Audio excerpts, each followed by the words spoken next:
Bonjour Luc Pire. Bonjour Anna. Donc nous sommes aujourd'hui ici ensemble pour parler un peu de votre parcours. Donc vous avez lancé vos éditions Luc Pire en 1994 et en quelques années, alors que vous étiez une toute jeune structure, vous êtes devenu leader dans votre secteur, c'est-à-dire les éditions belges. En 2012, vous avez cédé votre société, vos éditions, à vos collaborateurs. En 2014, vous êtes devenu cofondateur du Venture Lab, organisme qui aide les jeunes entrepreneurs à se lancer dans les domaines qu'ils visent. Vous êtes également administrateur d'Amnesty International et vous avez cofondé l'association Madi Andrien pour la culture. Mais nous, ce qui nous intéresse aujourd'hui, c'est bien votre rôle en tant qu'éditeur.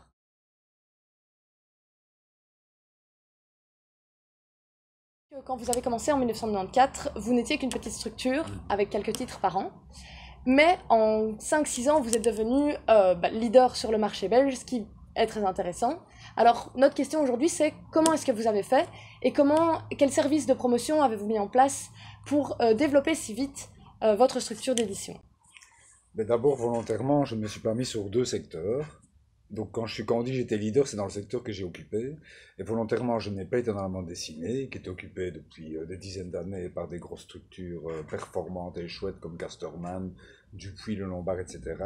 Ni tout ce qui est scientifique, technique, universitaire, qui est occupé par le groupe de Book, qui est en pleine croissance, qui a racheté pratiquement toutes les petites éditions du secteur. Et donc, volontairement, je ne me suis pas mis sur ce créneau-là. Donc, c'est la première chose à faire, c'est de voir est-ce qu'il y a des créneaux qu'on peut occuper.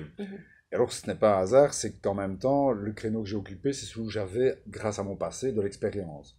J'étais journaliste d'investigation, j'ai été journaliste politique, je maîtrise ces questions, j'ai dirigé des grandes organisations non gouvernementales. Donc, éditer dans ces matières sociétales, des matières politiques, d'investigation, ça avait du sens parce que je maîtrisais ces matières. Alors, ce que j'ai fait, ce qui me paraissait évident, mais qui n'était très peu dans le milieu, je le dis maintenant parce qu'il y a eu des études faites par la communauté française ou par Livre Hebdo sur l'édition belge, je m'en suis rendu compte, au moment même évidemment quand on ne se rend pas compte, mais j'ai constaté que j'étais pratiquement le seul à penser aux clients. Donc moi j'allais voir les libraires et je leur demandais ce qui manquait. La majorité de mes concurrents, si pas tous, ils avaient des idées de livres, des livres qu'ils avaient envie de faire eux, en gros pour eux, mais ils ne pensaient pas à leurs lecteurs.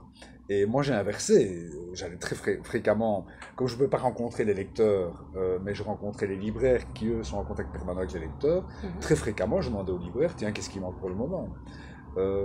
Donc je me suis positionné comme ça, donc à la fois ce que je maîtrisais personnellement, ce que je savais faire, je n'aurais pas su faire un livre de physique Oui. par exemple, ou juridique. Ce que je savais faire, la place était libre. Premier élément. Deuxième élément, j'ai eu une approche client en discutant avec les libraires. Et puis alors, une démarche professionnelle. J'avais une société de communication qui marchait pas mal. Donc j'ai eu dès le début des moyens professionnels qui me permettaient de travailler comme il faut. Par exemple, dès le début, j'ai plusieurs attachés de presse pour vendre le livre, pour qu'on en parle. C'est important parce que comment beaucoup de petits éditeurs démarrent avec trop peu de moyens et donc consacrent l'essentiel de leur temps, si pas 100% de leur temps, au contenu de leur livre et 0% à le vendre. Mais l'édition, c'est les deux. Il faut que le livre soit intéressant, qu'il soit bien fait, bien édité, bien relu, bien corrigé, qu'il soit le meilleur possible, le plus beau possible. Mais si on ne le vend pas, ça ne sert à rien. Et réciproquement, vendre de la merde, ce serait un peu dommage. Oui. Donc c'est un peu ce que j'ai essayé d'éviter de faire. Et puis alors, il y a un élément qui était très important dans ma croissance, c'est que dès le début, et c'est assez cohérent, je pensais que la diffusion était importante.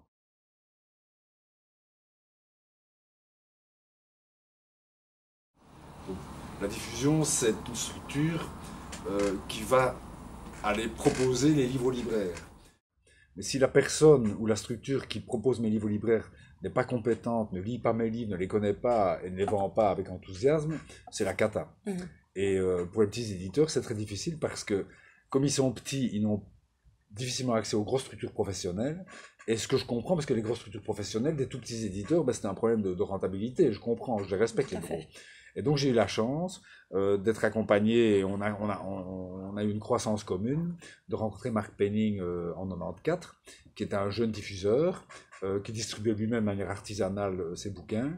Et comme en 94 j'ai fait 5 livres, ben, il m'a pris comme client, j'étais son presque son premier client. Je n'étais pas le premier, un des premiers clients, et on a pu avoir une croissance ensemble. Je prends un exemple que tout le monde comprendra.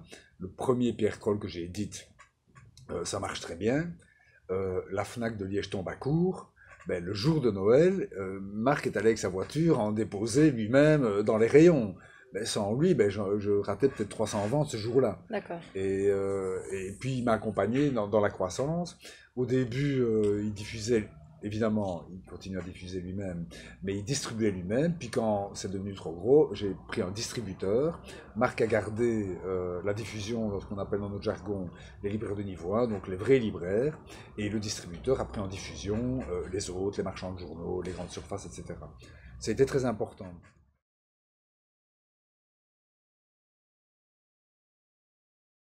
Alors je crois qu'il y a aussi un autre élément, tout ça est assez cohérent avec le recul, c'est que j'ai essayé d'innover en termes de promotion. C'est le servicieux, comme on est sur un petit marché avec des marges bénéficiaires faibles, même quand un livre marche bien, il ne rapporte pas énormément. Puis en plus, c'est pratiquement le seul métier au monde où on peut ramener la marchandise. Il faut rappeler à vos éditeurs que dans le livre, les libraires reçoivent 10 exemplaires d'un livre, s'ils ne les vendent pas, ils les renvoient à l'éditeur. Donc pour l'éditeur, c'est très difficile. Oui. Et donc j'ai essayé d'innover aussi en promotion. Voilà, il n'y avait pas Internet à l'époque, d'autres manières, un dynamisme, comment avec les libraires, on organisait des séances de dédicaces en faisant parler du livre, beaucoup de relations avec la presse, en étant très proche de mon diffuseur. Mais j'avais un homme politique de Tournai, par exemple, de Hâte, connu à l'époque, très connu à l'époque, Guy Spital, qui édite son premier livre. J'appelais mon diffuseur, je lui disais, écoute, à Hâte, il faut y aller tout de suite, comment tu vas voir que ça va se vendre comme des petits pains là-bas. Donc la proximité avec le diffuseur était très importante. Et alors innover, un jour je me suis rendu compte que j'imprimais pour des centaines de milliers d'euros. J'ai des imprimeurs, c'est logique puisque je faisais beaucoup de livres. Puis j'ai appris que le groupe Rossel avait acheté une imprimerie à Eupen, Grenzeco, et j'ai été trouver Rossel en leur disant voilà, si je vais imprimer chez vous, vous avez des centaines de milliers d'euros de cash, mais en échange je veux des pages gratuites dans le soir. Et j'ai eu pour des centaines de milliers d'euros de pages gratuites dans le soir. Tout le monde était content. Eux, ils avaient du cash et moi, j'avais de la pub gratuite. Mais donc, comme je n'en payais pas, mais du coup mes livres marchaient bien, puisque j'avais de la pub et des bons titres et beaucoup de presse. Donc c'était un tout cohérent qui fait que, que ça a bien marché, en insistant sur le fait que c'est un métier, en tout cas en Belgique francophone, où peu d'éditeurs se préoccupaient de leurs lecteurs. Et je le comprends et je respecte ça. C'est pas une critique, c'est un constat. Ils font des livres par hobby, par envie, et donc voilà, il y en a beaucoup, et des dizaines de très bons petits éditeurs qui font ça par hobby, par envie. Je respecte, mais ce serait peut-être intéressant qu'ils se préoccupent des lecteurs, parce que évidemment, qui était content, c'était mes auteurs. Oui, Quand on venait dire à mes auteurs, j'en ai eu des centaines, ah mais Luc Pire commercial, ben oui, c'était ravi. Parce qu'il dit, ben oui, j'estime que c'est le rôle de l'éditeur. L'éditeur, c'est quoi? C'est d'abord que le livre soit bon, le meilleur possible. Dans le mot possible, ben, c'est le réécrire, le toiletter, le mettre en page, critiquer l'auteur. Ça, c'est la première mission de l'éditeur. Mais après ça, il faut le vendre. Si on se contente d'avoir un très bel objet et puis de ne pas le mettre en librairie, il y a un problème. Et réciproquement, si on le met en librairie sans que ça intéresse personne, il y a aussi un problème. Alors c'est facile quand on est subsidié, avec l'argent public c'est facile. Donc il faut savoir que beaucoup de mes concurrents étaient subsidiés. C'est une des raisons de leur manque de dynamisme.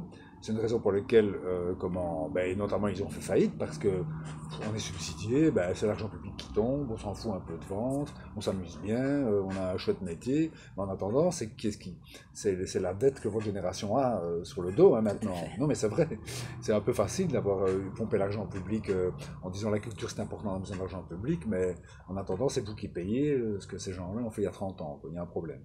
Vous venez de mentionner dans les moyens de promotion Internet, qui n'existait donc pas à votre époque. Oui. Quelle proportion d'importance donnez-vous à Internet maintenant? C'est fabuleux parce que je crois que la première... on pourrait faire une conférence de 10 heures sur le changement des métiers du livre. Hein, je vais pas parler de ça. Ouais. Mais d'abord, moi, ce que j'utiliserais le plus maintenant, c'est justement pour tester le marché. Avant de sortir un livre. Je testerai les titres, je testerai les couvertures, je balancerai 4 types de couvertures, je verrai sur lequel on clique le plus. Donc en termes d'études de marché permanentes, et en cohérence avec ça, le crowdfunding est génial. Parce qu'on peut prévendre le livre, on peut appeler le lecteur à Tout à permettre fait. d'éditer. Donc, je participe, je fais un peu de coaching avec un projet de Louvain la Neuve, où j'ai une idée très cohérente de créer des communautés pour que ce soit les communautés qui choisissent les livres qu'on va éditer. D'accord. Mais ça Et veut donc dire que par si les les réseaux gens l'ont sociaux? choisi, oui, bien sûr, si les gens les ont choisis, il y a des chances qu'ils l'achètent. Et si en plus ils ont payé en crowdfunding avant qu'il soit édité, mais ils l'ont préacheté. Mhm. Donc pour moi, c'est un outil magique. Deuxième changement par rapport à ce que j'ai vécu, j'aurais eu du jour au lendemain un marché mondial francophone en l'occurrence. Mais enfin, mondial quand même. Mhm. Moi, j'étais belge francophone. Pour pouvoir diffuser en France, j'ai dû racheter un éditeur français parce qu'il avait une diffusion Gallimard. J'étais D'accord. trop petit que pour être diffusé correctement en France, mais en rachetant la naissance du livre, comme ils avaient un contrat Gallimard, j'ai pu passer les titres des éditions Luc Pire aussi Aussi en avec France. Gallimard. D'accord. Et, d'ailleurs, la diffusion Gallimard, ça s'appelle le CDE, c'était mon diffuseur. Donc Gallimard, il y a, je ne sais quand, il y a un siècle, a décidé de créer sa propre structure de diffusion, mais d'accepter d'autres éditeurs. Mais trier sur le volet. Donc c'était génial pour moi d'être diffusé par Gallimard. Je rencontrais tous les mois les commerciaux de Gallimard. Mais c'est quoi des commerciaux de Gallimard? C'est des gens qui ont une connaissance du monde du livre et de la littérature et au sens large qui est fabuleuse. Des gens qui toute leur vie ont été dans le monde du livre. Et ben, je présentais mon programme donc des mois qui suivaient. Et à ces réunions-là, parfois, je décidais de ne plus faire certains livres. Je voyais leurs réactions, leurs déceptions, je sentais que ça ne marcherait pas, mais j'abandonnais l'idée. Ou réciproquement, je testais.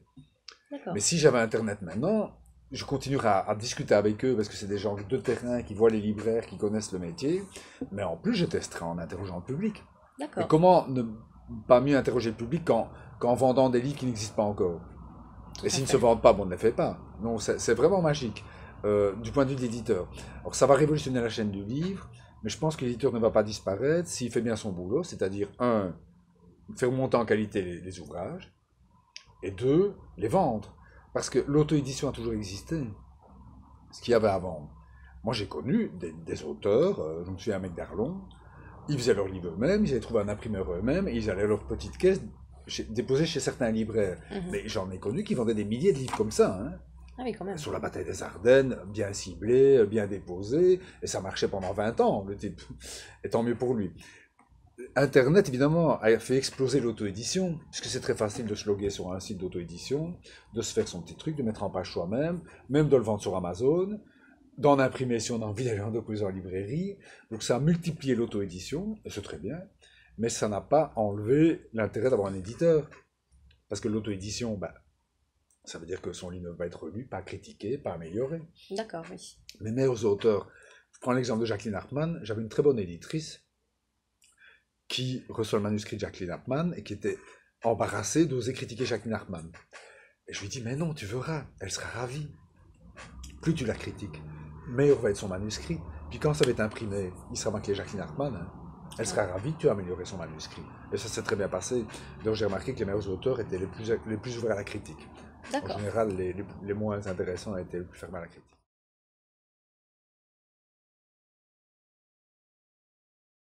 Vous, que donneriez-vous comme conseil en une phrase à des jeunes qui voudraient se lancer dans le monde de l'édition et plus généralement dans le monde du livre? En une phrase, je dirais très sérieusement, faites-vous accompagner.